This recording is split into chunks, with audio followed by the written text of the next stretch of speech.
Hey, how's it going, guys? Welcome back to the channel. We're going to be finding out about Europe. So the video I found today is called Explaining Europe to Americans. Obviously, I'm an American, and I did do a reaction video recently, and I accidentally said the country of Europe. I know it's not a country. I'm well aware. It just slipped my tongue. I don't know why, but I did. I called it a country. I'm sorry, guys. As much as I've been learning about the country, the world, and everything, I shouldn't have done that. But anyways, this channel is called Hello Erica, and the video is called Explaining Europe to Americans, like I said. So we're gonna jump into it, and we're gonna watch this. As always, the links to the original video will be in the description section down below, so go ahead and check that out. And yeah, let's get our learning on. Europe, the land of weird European movies, the metric system, the relaxed laws of underage drinking, and the starter of both world wars. Lately I've been seeing a lot of information about Europe, and it's been a bit misguided. So here I present to you a little crash course about this part of the world. So let's start off with geography. Unfortunately, or fortunately, Europe does not look like this. It looks like this. Europe has over 40 countries, so it's much more than just France, Germany, and Italy. And saying you visited Europe is a very broad term because this part of Europe is very different from this part of Europe. Oh yeah, for sure. The Eastern Europe is like almost Russian. Like they used to be part of the Soviet Union and all that stuff. Of course, Western Europe is what most people think of. I feel like, at least around here, when you talk about Europe. But technically, I think Scandinavia is even part of Europe. Yeah. The biggest country in Europe is Russia, and the smallest country in Europe is the Vatican City. That is correct. Half of Russia is in Europe. A lot of people don't realize that. Part of them is in Asia. Like Russia touches North Korea. Very crazy. Like it touches Finland, looks like Norway, all the way over to North Korea. It's mind blowing. Which is basically a giant building with a giant park. Europe can be divided depending on how you look at it. It can be divided politically, geographically, or historically. For example, here, the east from the west, and here, the red from the green from the turquoise, or potato-tomato regions. So let's look at the general way of how Europe can be divided. Firstly on the list is, of course, Western Europe. These are the countries that people want to move in, live in, and be born in. They are economically better off, and they have a lot of work opportunities. So it looks like Spain and Portugal isn't in the list of Western European countries. I mean, I guess it's considered Southern European, but technically it's more West than France, right? I guess it's the same way as like the American Southwest. Like you have to tilt the map because it's like the bottom right is the South, or not Southwest, but like American South is like the bottom right of the map. Even though like the bottom of California, Arizona, that would be in the South, but they consider that Southwest, not American South. It's weird. These countries include Germany, France, Austria, Belgium, and if you don't count the British Islands as their separate thing, then they also are in the west of Europe. Next up we have Northern Europe. A lot of these countries are doing great, or even they're better off in terms of quality of life. Except for Sweden, it's having a rough patch with crimes, apparently. But they're pretty cold, and in the winter it gets really dark, so not a lot of people want to move there necessarily. Not only are they cold when it comes to weather, but also when it comes to their friendliness scale. They're usually considered a bit more unfriendly or reserved. These countries are also referred to as Nordic or Scandinavian countries. They have a lot of Viking heritage and they like to fish. They have a lot of fish and water around. Did that just say Finland is not Scandinavian? Really? Interesting. Never knew that. I thought Finland was Scandinavian as well. I wonder what the difference is. Huh. A lot of Viking heritage and they like to fish. they have a lot of fish and water around them. Moving on to Southern Europe. These are the countries that people like to visit on vacation. They're warm, maybe too warm for some people, and by some people I mean me. They have great food and wine, they're pretty friendly, and some of them like to take naps in the middle of the day, which sounds like a dream. But their economy is not doing that great. I like to take naps in the middle of the day. I don't know why, guys. I've been really tired lately, actually. I've been taking naps and stuff, and I'm getting old. Getting old. Embrace your youngness while you can, guys, before you get old, because it comes quick, I tell you what. And if you're wondering why is this section a darker orange, well, I'll get to that in a bit. And now we have Eastern Europe. Well, the problem with Eastern Europe is that nobody wants to be called Eastern Europe. This division is based on the time when the Fire Nation attacked, so a lot of these countries were occupied. Since East of Europe is not the best area to be associated with, countries like to identify themselves with other names. For example, Romania, Croatia likes to be called the Balkans. Estonia, Latvia and Lithuania are the Baltics, but to be honest, they're quite high up geographically, so maybe they could be considered even Northern Europe. Poland, Czech Republic and Slovakia likes to be called the Central Europe. And now we're left with countries that are not doing that great for multiple reasons. Oh yeah. And I would say maybe they would rather be called Slavic countries rather than Eastern Europe. You can be both, but one of them sounds a bit more cool than the other one. So if you agree with the concept of Central Europe, then scratch whatever I said before about Europe looking like this. Now Europe looks like this. And I have to say I have nothing against being called Central Europe or the existence of Central Europe. I think it's just funny how nobody wants to be called Eastern European. So hold on. The highlighted area in the middle is what she's highlighting for Central Europe. Germany's in there. Germany's also considered Western Europe, though. Is it because of the divide where obviously there was a wall, right? The Berlin Wall. Part of it was in the east, right? Eastern Germany. Part of it was Western Germany. I wonder if that's why Germany could be considered Western Europe, also Central Europe. So then lastly, we have Central Europe. Basically all the German-speaking countries and more. These countries are located in the core economic region of Europe. They have stable governments and a relatively high quality of life. And these countries also love beer, and they like to fight on who drinks the most beer. This is an interesting correlation I found. Belgium has the best beer, for sure. Trappist ales are where it's at, guys. Not that it's related to geography, but it's an interesting fact. With all that said, the number one thing you should remember is that Europe is not a country. It is a continent that has a lot of countries. I know, I'm sorry. And if you know where the capital of Paris, Berlin and London is, you're doing a good job and you should pat yourself on the shoulder. And I definitely don't expect you to know where Malta is, which is right here, and it's very small. I don't even expect people from France to know the capital of Latvia. So if you know a little bit about this place, it's already pretty good. I think one of the most important things is just not to make assumptions. For example, calling Lithuania basically Russia is very disrespectful. Or Ireland is the same as UK. Not a good thing to do. So no, those are fighting words over there.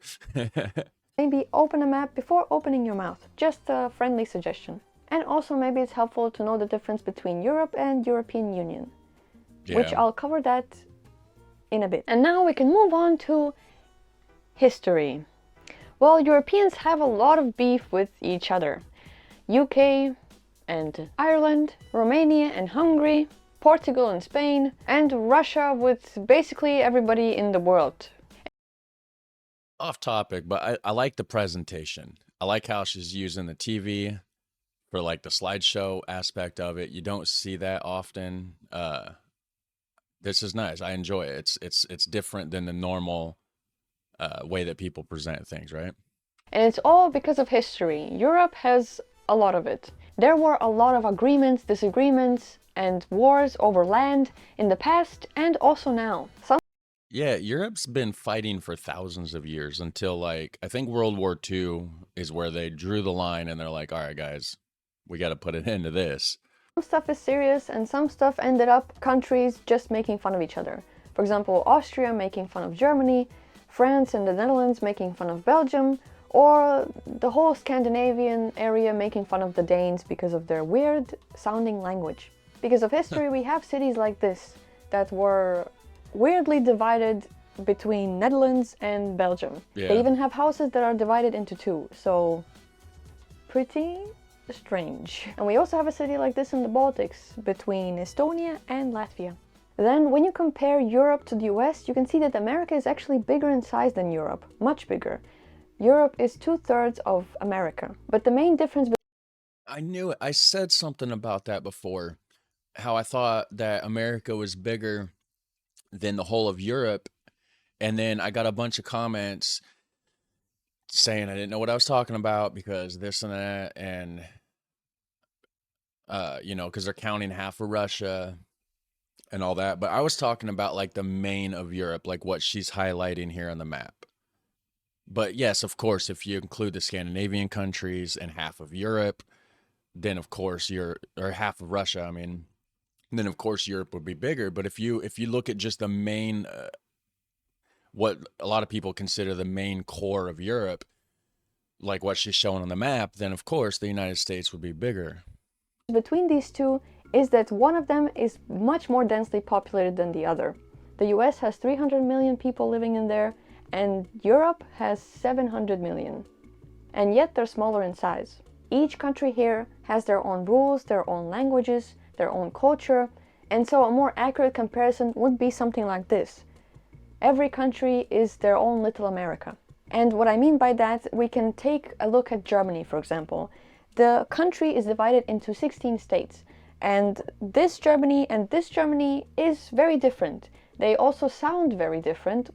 And that's the same as in America, though. I mean, you got different states here and different cultures. Like I was talking earlier, the American South, like, Mississippi or Alabama, way different than like New England states like Maine or Vermont, And then, of course, you got like the upper, you know, the northern Pacific area, like Washington and Oregon, completely different. Then you got the middle of the country, Nebraska and Iowa and all that. Way different, different cultures, different accents. When they talk to each other, they might not even understand each other. Plus, we also have Austria right here that also speaks German, but their German is very different from the standard German. But they are right next to each other, so how did this happen? History and culture and a lot of the stuff in between. Then It is interesting though how like it's so diverse in such a small area though, for sure. But I think it's because there was all these little small nations for, hundreds of years isolated from each other because they were fighting and this and that. So they didn't intermingle as much. So they stayed within their groups to develop their own accents, dialects, and cultures and all that. I could be wrong. I'm wrong a lot. It's up to you. That's for you guys to correct me in that comment section, right, guys? history and culture and a lot of the stuff in between. Then we can also look at UK, which is fully separated from Europe by water. Here the country is divided into 4 regions, which is Scotland, Wales, England and Northern Ireland. But if you look deeper under the surface, it's also divided into smaller regions. And if you try harder, you can also divide it into just towns, cities and villages. The UK is an interesting example of how the language and the culture developed a little bit differently, even though they're right next to each other and the country is quite small. Here, people can recognize your status or class based on where you grew up in, which is a thing, I suppose. Now, let's talk about the economical state of Europe. Firstly, let's cover what is the EU, or European Union, as they say. It is an international organization comprising of 27 countries that govern common social, economic and security policies. EU is in Europe, but the whole Europe is not in the EU. Right. Just like a square is a rectangle, but a rectangle is not a square. What I mean is that not all European countries are a part of this. Some do want to join and some want to leave, for a variety of reasons. From my understanding, this is the EU flag, not the Europe flag, but we do use it as a Europe flag to represent the unity of Europe, which is a little bit confusing, but there's not much I can do. The nice part about the EU is that a lot of European countries share the same currency, which is the euro currency. Not all of them use euros, but many do. These countries like to stick to their currencies, so if you try and buy some groceries with your American dollars, you will most likely be rejected. Unless you're in an airport or some kind of tourist hotspot, then it will not go that well. I mean, would you sell me a sandwich if I say I have 200,000 Animal Crossing bells? Probably not. And if you said, I mean, maybe. yes, I'm not sure about your business practices. 20 EU countries use euros, but in total it's 27 because some countries decided to make it their currency unofficially. But not all EU countries switched to euro, and some of them still stayed with their old currency. So if you're traveling to those countries, check ahead what kind of money do they use. And ignore UK, because I forgot they decided to leave or they already left, so they're just doing their own thing.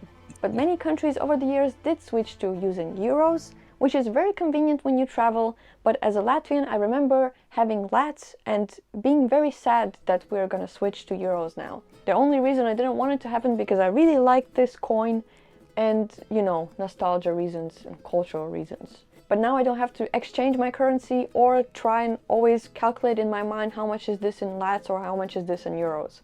So she's from Latvia. I was wondering where she was from, actually. So, overall, a good thing, I think. You can let me know if you have an opinion about this.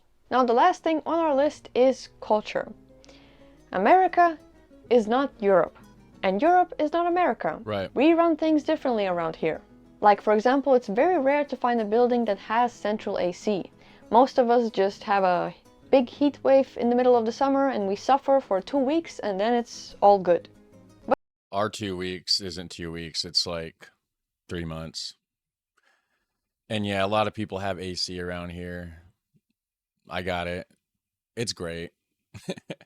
But is it unnecessary? Probably. But it's great. I'm just saying, when it gets so hot sometimes. It's so hot. But the normal AC is a bit more common in Southern Europe, but not everywhere. In some ways, we're not that different from you. And maybe we're not even better than you, but we certainly think we are. I mean, we also have McDonald's, and we do like our convenient cars, but we're not that obsessed with it. And our cities don't look like the medieval times. I mean, some do, but we certainly stopped throwing trash out of the windows and burning witches. As mentioned before, Europe has a lot of countries, so there's a lot of different cultures, foods, traditions, and preferences. And so I gathered some cultural things to generally know about Europe. The first thing on my list is that you're probably not Italian. If the only thing that makes you Italian is that you took an ancestry test that told you that your blood is 57% Italian, you're probably not Italian. That's right. I've done ancestry tests and looked at my family tree and stuff like that. And I'm actually related to Pocahontas. My 12th great grandma was Pocahontas's mom. So I'm not direct descendant from Pocahontas. I'm descended from Pocahontas's sister. But Pocahontas's dad was an Indian chief, and like there was like 7 or 8 Indian chiefs, you know, going back generation. Those are all my grandpas. Like my 12th great grandpa was an Indian chief. That's like Native American royalty. And then there was like 7 or 8 generations beyond that. Very cool. I don't consider myself a Native American. I have a lot of ancestry in Germany, and I have a lot of ancestry in the UK, like more specifically England, and I have a lot of ancestry in like France and the Netherlands. I traced my family tree back to every single province in the Netherlands. I don't consider myself Dutch or French or English or anything like that. I'm American. I was born in America. Unfortunately, I kind of wish I was born in Europe. I like the way you guys do it over there, but completely, you're not. You are wherever you're born, right? That's what you are. It doesn't matter what your ancestry was 100 years back, 200 years back, or whatever. It doesn't count if you have Italian ancestors from the 1800s that settled to America. If you didn't grow up in Italy, you don't have any Italian relatives like grandparents, parents, or aunts and uncles, Right. and you don't know how to speak Italian I'm sorry to say this, but you're not Italian. Exactly. And you hear people around here all the time. They're like, "Oh yeah, I'm German." I'm like, "Oh yeah, what part of Germany?" You know, and then it turns out they're not from Germany. They're from here. They just did a family tree thing and they found out that they had like somebody way back in their day that came from Germany. And it's like, that does not count. Come on now. Being able to pronounce mozzarella correctly or having a family recipe of spaghetti and meatballs doesn't give you an Italian passport. Plus, spaghetti and meatballs is an Italian-American dish. They don't really eat that in Italy. Don't get me wrong, it's a nice fact and it's fun to know where your ancestors came from, but it doesn't mean that you have the right to claim to be this nationality. Right. Then, a lot of people here are bilingual, but that does not mean that they know English. Oftentimes in most schools you learn 3 languages. Your language, the neighboring country's language, and most likely English or whatever else you want to learn. But that does not mean everybody speaks English or want to speak English. So it's always nice to learn a little bit before you come here. Even just knowing how to say please and thank you is already something. Then thirdly, in Eastern Europe and in Northern Europe, people don't really like small talking with strangers. Plus, walking and smiling alone is considered weird. They I don't like it either. probably will think you're crazy. People here are reserved and cold because it probably is cold most of the time, and they don't like to waste their energy on things that don't really matter. So if you see them smiling, it's most likely sincere. Then next we have Sundays. Some countries consider Sunday as a holy day, so a lot of shops and grocery stores are closed. Or they might not be open at their usual schedule. You know, here in America, it used to be like that. I feel like when I was a kid, there was a lot more stores closed. Over time and everything, more and more and more stuff is open on Sunday. But a lot of times they'll close early. Like if the stores normally open till like 9 or 10, a lot of times they'll close on a Sunday at like 6 o'clock or a little bit earlier. But I feel like a lot of stores used to be closed Sundays, and some still are. But again, most of them are getting to where they're just open all the time. Not all the time, but like every day. Germany and Poland are quite serious about it, so you'll just have to deal with it. Food is also a big part of our culture, so here is a subsection about food and restaurants. Well, Oh, I first love of all, food. let's talk about additives. The EU is cautious of what we put in our food. As you can see, the fries from McDonald's, here is a list of ingredients in the UK, which I think by that time was part of the EU. And here is a list of ingredients that they use in the US. Yeah. Way more things that I don't know what they are. Don't get me wrong, we have many ingredients that start with the letter E and We don't know what they are either. I don't know why I don't know why they put all that crap in there. I don't know what they are. Don't get me wrong, we have many ingredients that start with the letter E and end with a number, but we are very selective of which ones we want to bring into our club. What I've learned from food theory is that EU takes the approach of guilty until proven innocent. Meaning, if the additives are proven to not be harmful, then they're accepted into our food chain. Each country has their own specialties and traditional foods, so there's lots to experience and to try. So we'll probably find it a little bit weird if you stick to McDonald's and Starbucks and Dunkin' that you can find back at home a 10-minute drive away from your house. But I do have to say, if you're going to these places to find something new, something that is not sold in your country, then I think it's fine. I've done it. For some reason people are judging me for this, but I want to know what a macaron tastes like at a French McDonald's. I'm curious, is it good? Is it bad? Should I buy it again? Speaking of restaurants, prepare yourself that the service will be just okay. They will not go above and beyond to please your every need. They might not be fast and they might not be friendly. They are humans that have emotions and down days and are not full of energy all the time. And they will leave you alone to eat your food and might not check up on you at all. Good. I hate when I don't like it. They're over there every 5 minutes. How are you doing? How's everything tasting? And I'm just like, yeah, we're good. Leave me alone so I can eat. I've been to plenty of cafes and restaurants where they did have very friendly and good service, but not all of them will be like this. And so just be mentally prepared that they will not take your dish back and give you a refund if you just don't like it. You'll just have to pick something better next time. Then also we have tipping. In most countries, waiters receive a fair minimum wage. But it's still minimum wage, so it's quite low. So we do like tipping, but just 5 to 10%. A more modest tip. or you just round off the bill that the number looks nice. But the tipping etiquette can be different for each country. For example, in Germany, you tip when you pay, but in France, you leave a tip on the table when you leave and already paid. What I hear a lot of people from America living or visiting Europe say that we don't have good Mexican food. And it's true, because Mexico is right here, right next to the United States. And Mexico is pretty far away from Europe.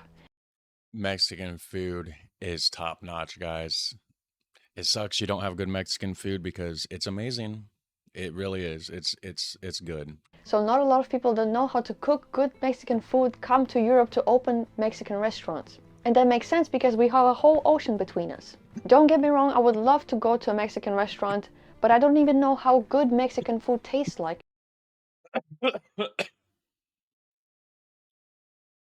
Excuse me.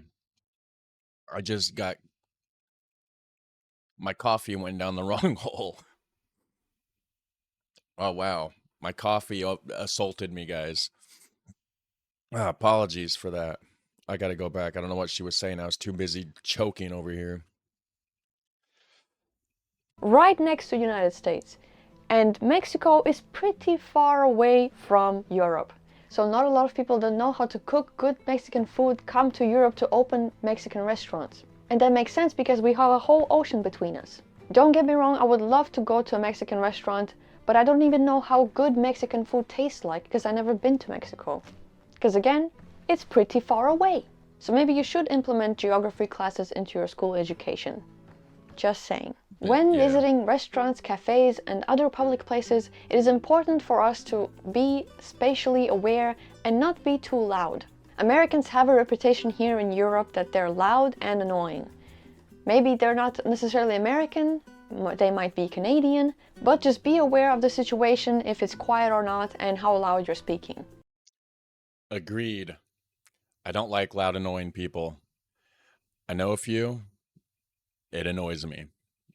I try to be mindful of this situation too. If everybody's being quiet and acting a certain way, just blend in with that. Do what everybody else is doing. That's you don't need to be the center of attention.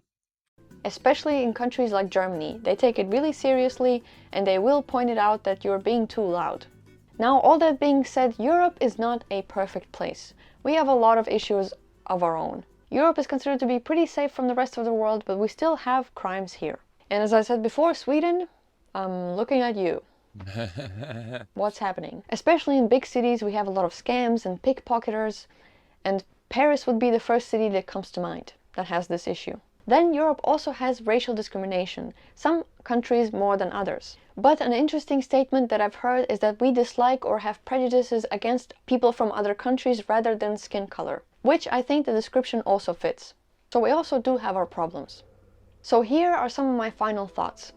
Well, if you're an American living in America, you probably don't really care about the intricacies of being European and living in Europe, and that's okay. We don't know everything about you, and I don't think you should know everything about us. We have our own stuff to deal with, but I do think we can learn from each other. For example, having free public bathrooms, or universal healthcare. If you're planning on visiting European countries, I would suggest just looking up some stuff about what to do or what not to do, and some little language bits and pieces of saying please and thank you.